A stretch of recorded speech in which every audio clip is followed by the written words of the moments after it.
Welcome to The Cynical Developer, the podcast that helps you to improve your development knowledge and career through explaining the latest and greatest in development technology and providing you with what you need to succeed as a developer. In this episode, we talk with Jo Overline about how to succeed as a developer. Jo has been a successful iOS app creator for over 10 years. He's built over 30 apps in various categories and has over 30 million downloads under his belt, holding the number one spot in 94 countries. The Ugly Meter app was one of his most successful. It's even landed him spots on the Howard Stern Show, an American talk radio show, on 4 separate occasions.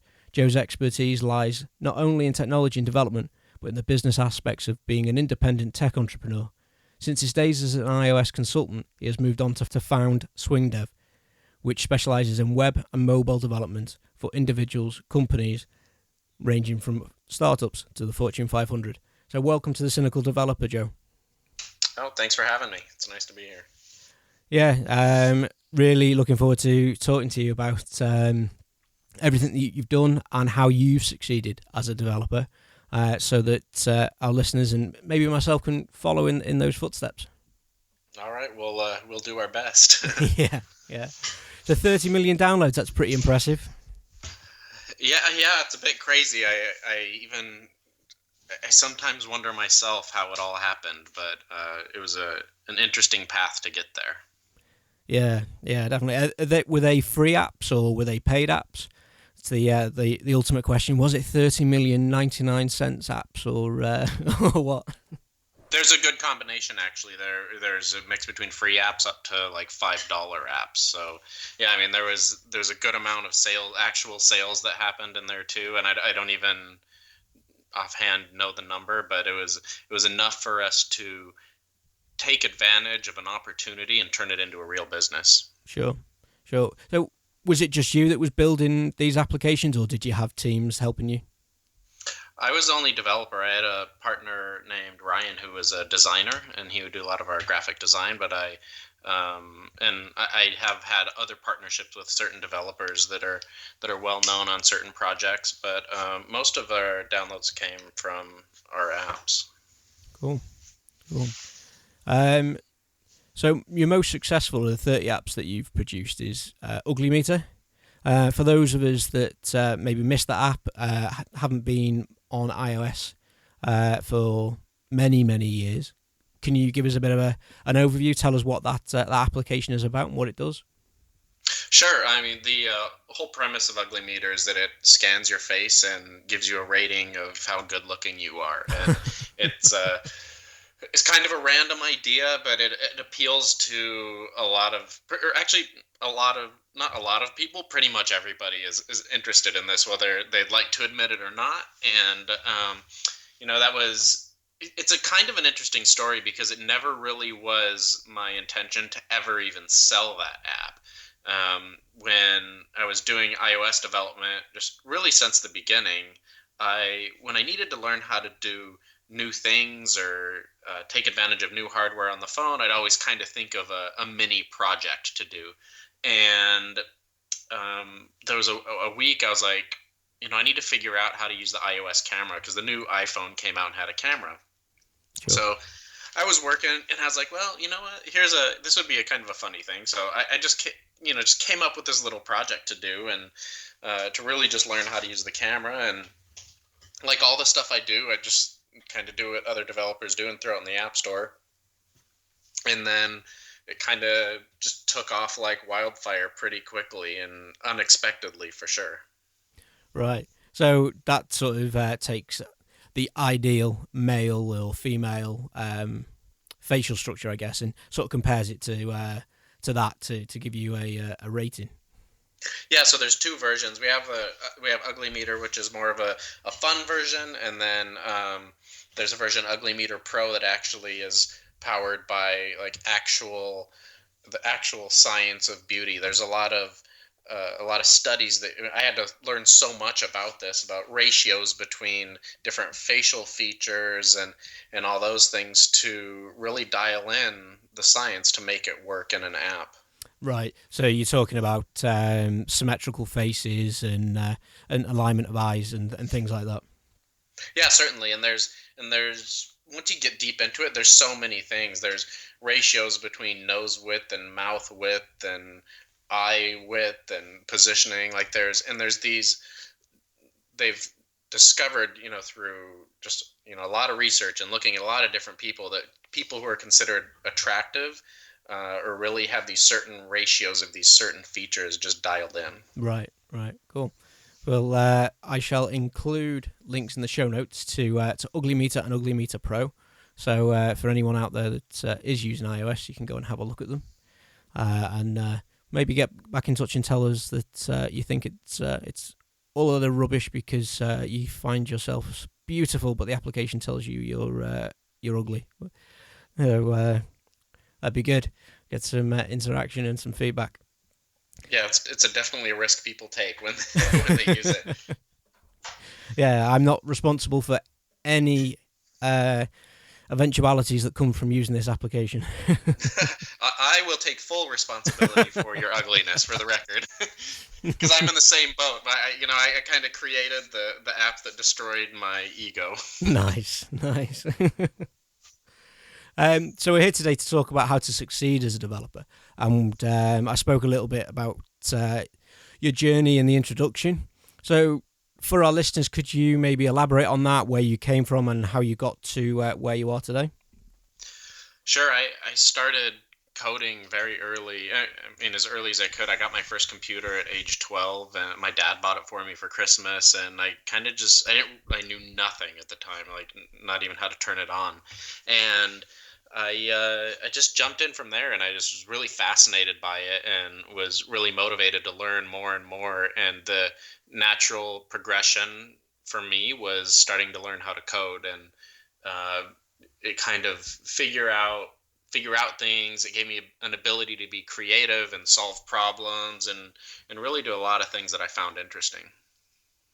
Sure. Yeah, I think your routine is very similar to my own. As a child, my dad had a VIC 20 and then a Commodore 64, and we always used to look at it and think, what do we do? How do we do stuff with this? And I do remember once we were old enough to be allowed to use it on our own, sitting there with books and copying the games out of these books for weeks and weeks to run them and find that there was a syntax error or it was just a really poor game and it didn't work. But never really, at that point, never really understanding what code was about, to be honest. It wasn't so much later that I got into coding for real, I suppose you could say. Yeah, I get that. I pretty much took the same path. I really didn't even know it was a thing when I first started using my first computer. Yeah, it's quite a daunting thing to get into, especially back then. Now we've got a lot of what I call pretend programming languages. I'm a .NET developer by day, and I always say that's a pretend programming language because so much is done for you. You're back then you were doing everything yourself. Well, and that we just back then didn't have the resources. I mean, now this is before YouTube and even Amazon and things like that. Like now there's pretty much unlimited resources out there for you to learn to code, and you don't need to go to school. You can self-teach, and there's a million ways you can learn now. And back then there really wasn't. And even when you started looking towards traditional education and schooling, like even that was limited because it was still just the early phase, and there wasn't a lot of offering unless you really dug in and tried to find it.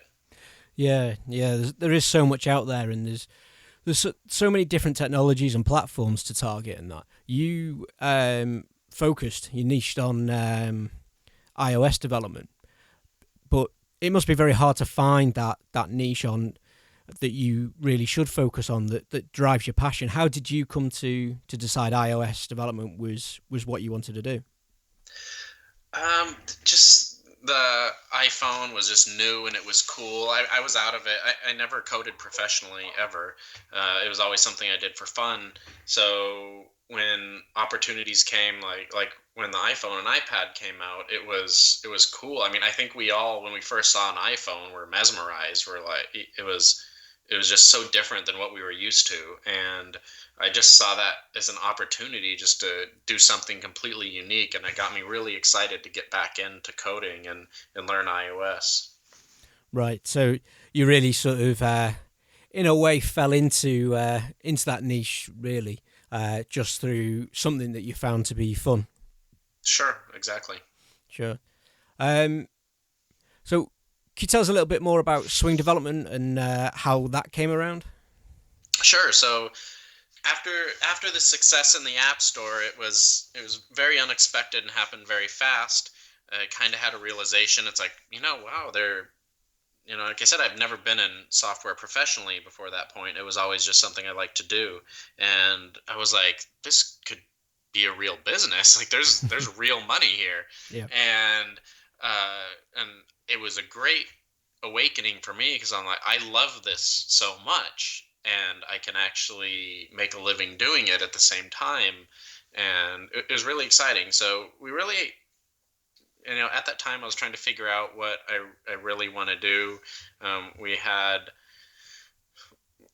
a good amount of money come in, and it was an opportunity to say, what's important, like what on a daily basis would make me happy to do in this field. And the thing I came to was, I found I had so much success here, and it was just such an exciting, life-changing thing for me. Is I was like, I would love to take what I've learned and what I know and create that success in other people and help other people be successful too.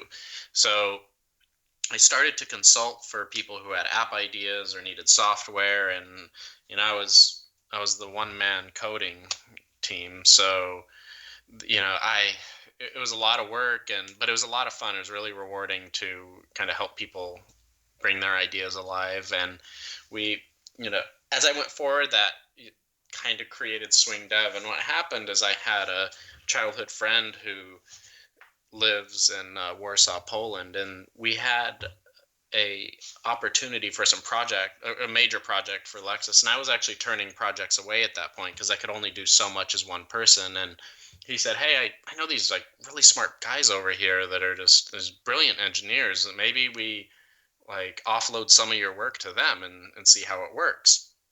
Sure. So I was willing to try that. I'm like, all right, well, we'll try it, see what happens. And it worked really, really well. And it was exciting, and it kind of opened up the possibilities to become a bigger business. And at that point, we, together with my partners out there, we kind of figured, what do we want to do? And the obvious target for us was to work with like startups, either one-man shops or funded startups, seed, Series A phase. And that's kind of what we decided on. And Matt, who lives in Poland, his sister and her business partner own a recruiting firm in the Bay Area, and kind of opened up our market to have access to these startups. And we came over here. I grew up in Arizona. I actually moved over to San Francisco and went after that market. And over time, we've, because we were always driven, it wasn't a motivation to earn money. Earning money had happened, and we needed something new. It was always about our passion of doing what we really wanted to do and creating success for other people. And it became a culture within our company. And as we moved forward, we found really cool clients. We did really cool things, and people were recommending us and referring us to their friends. And because we were one of the few, if you look at software outsourcing in general, it's an industry that has such a low satisfaction rate of people that go in it. And we were unique because we delivered 100% of the time, and we didn't just jump in and do things that people said. We really helped them analyze how to be successful and how to go after their market. We kind of approached it as a whole business consultancy, and letting people leverage the knowledge that I gained through our previous success to help create that in their own. And so that kind of became our culture, and people started to realize it. And we never did outbound sales. It was always word of mouth, and things pretty much grew from there, and it was about 4 years ago. And our office has expanded. Our team has expanded. We have some of the smartest people I've met in my life on our team, which I'm very thankful for, and love spending time with them because I can always learn new things. So it's really just been a rewarding path. Cool. So it's been a bit of a whirlwind adventure going from being your own, sat at home, I guess, of an evening, writing little iOS apps to suddenly running a company and having developers on your team and people reporting to you and actually helping other companies succeed, really. Yeah, exactly. And it's been super exciting, and I'm thankful every day that I get to do it. Sure. So are you targeting these startups that are tech startups and you're building the software for them, or are they other types of startups? For the most part, tech startups. And these days, though, many or most companies, I think, are almost technology companies, or at least have an aspect of technology. So we work with, I mean, just because of location, I by default get tech startups a lot. Yeah. But a lot of times it's, people that just need a tech aspect of their business, and it's really not their specialty. So they really need someone they can trust to advise them on making the right decisions, not wasting money. We When we work with new clients, a lot of times they are surprised because it's what they see as a backward approach.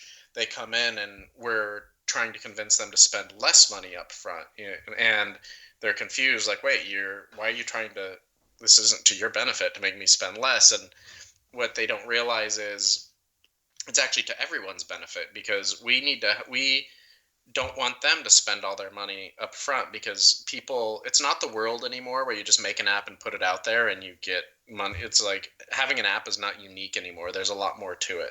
And we help people create those MVPs and beta versions on a budget.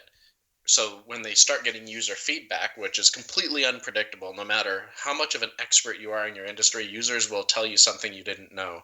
And we want them to have money to react to that user feedback and expand their product how it should be and how users want it. And by doing that, we see far more success. Sure. It's a good, intelligent approach to business, and there are a lot of these companies out there that just want to get you in the door and get your money out of your pocket and bye bye. But you're there for the whole journey. You've got you talked about the team that you have there, so they're a US based team, I guess. Is that right? We have an office in the Bay Area. We have an office in Warsaw, Poland, and we have an office in Cape Town. Right.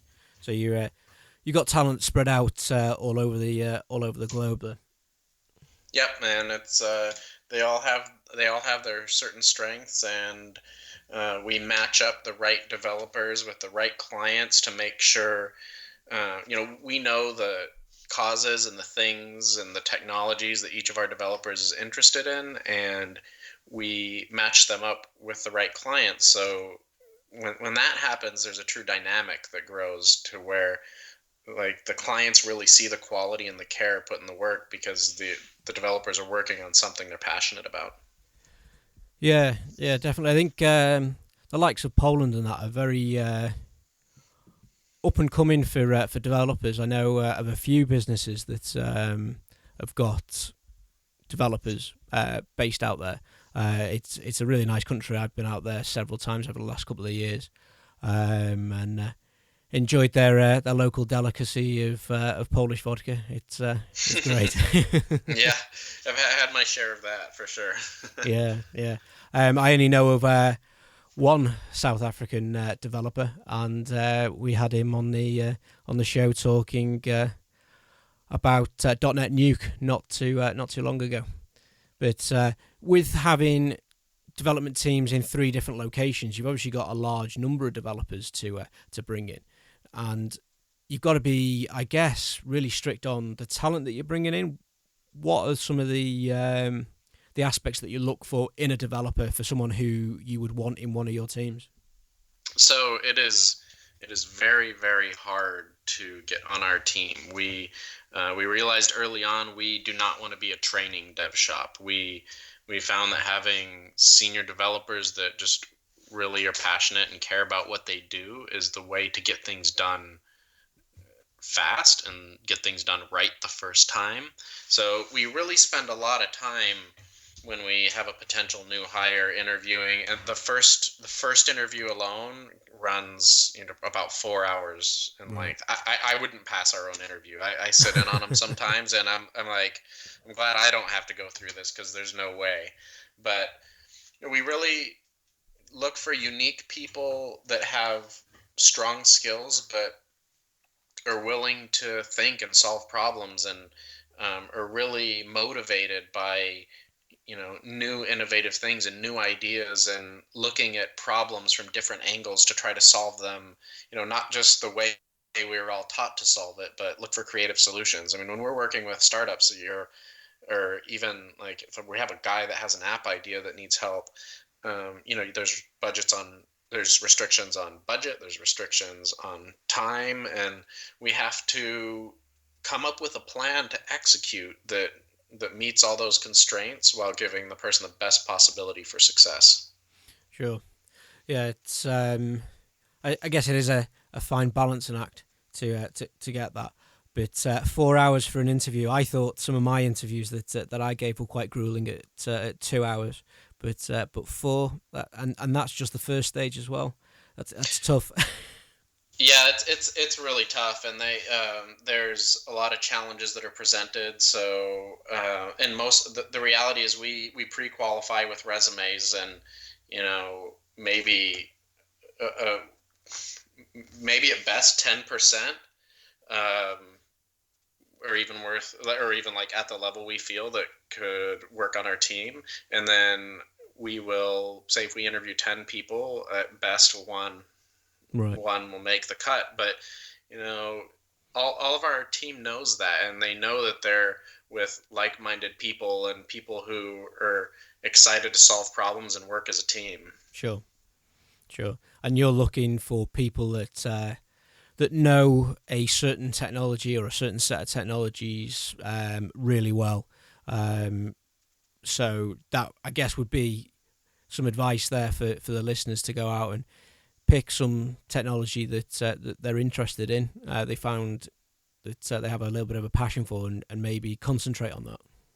Absolutely, that's key. Like, more than learning something specifically because you think there's money in it or there's a market need, like, you really have to do what you're passionate about, and then you have to like chase that, and the success will follow that if it's something you really care about.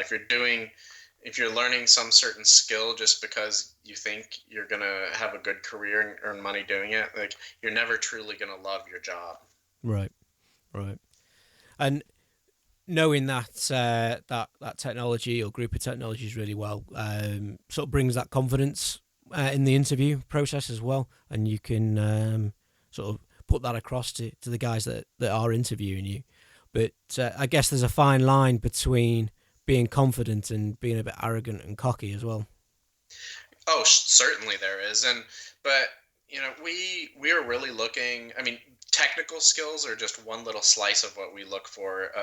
People have to be real team players. Like, no project is done with one person anymore. It's a team. Whether it's developers or project managers, QA, testers, like, all these different things come together, and it's vital that anyone who is on our team is not only willing to work on a team successfully, but also motivated to learn more. Everyone that's in our group, you know, we we really push that they should be trying to improve themselves all the time and learn new skills and get better at what they do. And that's so although we bring in like super smart senior guys, there's always things to learn, and we really encourage them to explore those things. Yeah, definitely. No man is an island, and I think if you are one of these people that think they know everything about a certain topic, that they've definitely got the wrong attitude for this. I think every day is a school day for a developer because the industry moves so quickly. Certainly, and we preach in our company. There is, like, if you're not pushing the limits of what you can do, and if you're not making mistakes, then you're not doing things right. Like, the only way making mistakes to us is okay. I mean, everyone does them. Everyone makes mistakes in some way, and if you're never making mistakes in your software development, you are not pushing the limits of what you can do. As long as you are able to learn from your mistakes and like build upon them, then that can be the greatest thing in the world, and that's how you truly evolve your advanced skills. Yeah, yeah. It's not being ashamed to fail. I think is something that even now with my experience, I still struggle with. It's I beat myself up over things like that all the time when things go wrong. But if what we do wasn't hard, then everybody would be doing it, and we'd all be at our jobs. Yeah, and we really encourage that. We make our developers understand that it's okay, and things will break, things will go wrong, and we fix those things. I mean, it's software. It will always break, no matter how good you are. In some way, it will break, and but taking those lessons and moving forward is really what's key. Yeah, yeah. So you've we've talked that you've got these 30 apps out there that have done really well and got 30 million downloads, and we're just talking about knowing when to sort of admit failure. Would you always advertise the projects that you've done, whether they were good, bad, or ugly? Absolutely. I mean, because there's a lot of reasons that a project cannot be successful. And the reality is, and even in my case, there was a huge amount of luck. And not having luck is not any indication of your skill or how much you care about what you do or your passion. So, yeah, I mean, everything should be out there. And actually, I love putting stuff out there because to me, when I look at something I put out there a year ago, the best thing is for me to look at it and be like, wow, what was I thinking that was actually good?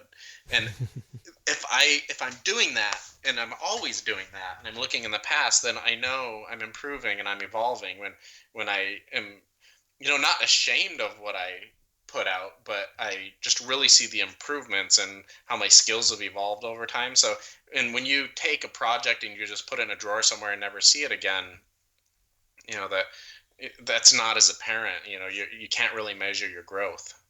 Sure, sure. I do that every now and again, and you go back and you look at those old projects that you created, and you get into the code and you think, why did I write it this way?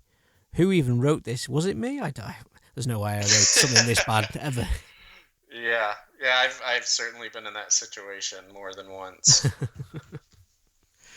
So, what would you advise our listeners to do if they wanted to stand up and be counted rather than just being another grey person in a development team? What are the key takeaways that you would say focus on? Well, focus on doing things right. Focus on quality. Focus on being innovative. What I really like to see on our team, I don't want yes men on our team to anybody. Like, we don't just agree with things to go along with them, whether it's clients or anything. I even tell them up front, if you're looking for a team of yes men, we're the wrong ones, because we are going to look at what you're doing. We're going to analyze it. We're going to give our opinion, and of course, you can make any decision you want, but we will give you all the data we have before you make that decision. And I really look for developers that stand out to me are the ones that just really push back when they see something wrong. You shouldn't just disappear and be a cog in a machine that's trying to just get by day to day. Don't be scared to make mistakes. It's the only way to learn, and don't be afraid to ask questions and ask for help, because no matter how smart anyone is, there's it doesn't mean you're not smart to ask for someone else's help. You should always be open to doing that. Great. Some very good advice in there, and some advice I think I should take myself at times as well.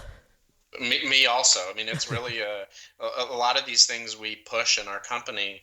They're not always easy, and you have to be very aware of keeping these ideas and this culture alive, or it will go away. Yeah.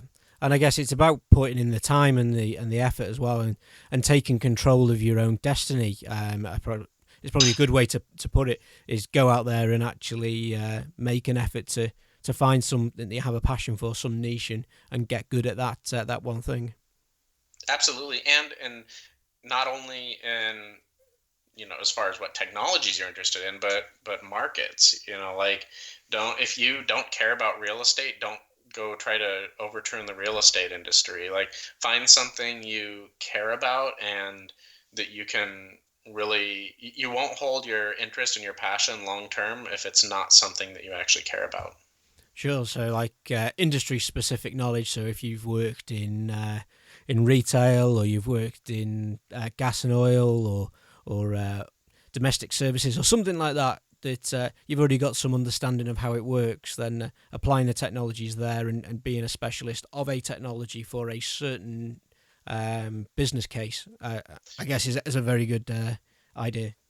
Yeah, and also, listeners should consider it's not always required to have experience in that area, but if you have interest in that area, you can learn about it, and you can be passionate about learning, and you'll retain better. There's a million reasons why, if you're really interested in an industry, like, you don't have to feel, you know, I'll use real estate as an example again. If you haven't been in real estate, but you have a really deep interest in it, like, learn about it and use these two skills together to change an industry, because sometimes changing these industries requires an outsider, and someone who hasn't worked in it, but that has a passion to really learn about it. So yeah, I mean, you don't feel stuck out of an industry just because you haven't worked in it. Although it is a great advantage because you really know the ins and outs from day one if you have worked in the industry, but it's not necessarily required. Sure, sure. That's it's all good, solid advice. That. Have you got any blogs or websites or things like that that you could advise our listeners to maybe go and have a look at, to get their career onto going to that extra mile? Um, Not specifically blogs and websites. The one, my thing lately, I would say in the past year, that I've just really loved is there's an app called Blinkist, and Blinkist, I think, is a really, really great thing because, solving problems and thinking through things, and, like, you need to have knowledge, just general knowledge about things. It's all not about mathematics and engineering. You need to learn. And Blinkist is super cool because it takes books and it compresses them into, like, a 15-minute read or slash audiobook you can listen to if you're driving or something like that. So it's been great because, while maybe normally you would take a week to read a book, you can get all the key points and important things in about 15 minutes by either reading or listening. So, while, if you read a book a week, you maybe put down about 50 books a year, where it's very easy to carve out 15 minutes each day to read or listen to a Blinkist, and then at the end of the year you've read over 300 books essentially, or at least the key points. I just find it's just a huge time optimization. And yes, sure, you don't get everything out of every book, but to me, I would rather get the key highlights out of 300 books than all the details out of 50. Yeah, I've just had a quick look at that at Blinkist, and it's available on Android and on iOS. That looks like a pretty good application. I think I might download that. I use Audible for audiobooks. Now, there's not that many on there for tech specific, but around management and some technology stuff is on there, and I listen to those books, and I listen to them at 3 times speed, so I get through them quite quickly on my commute.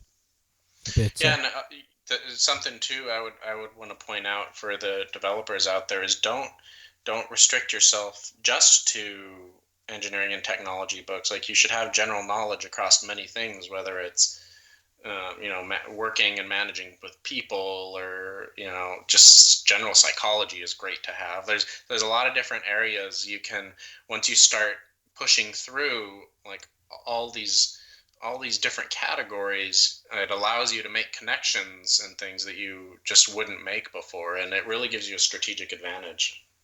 Yeah, it definitely does, and they're the sort of books that myself I've been looking at lately. How I can't remember the name of the book off the top of my head. I'm awful with remembering stuff like that. But it was about controlling the inner chimp, the inner human, and the inner computer, and that was quite good. Although it was slightly edging on entertaining the idea of split personalities, but I got where it was coming from, and that was quite helpful. Yeah, cool.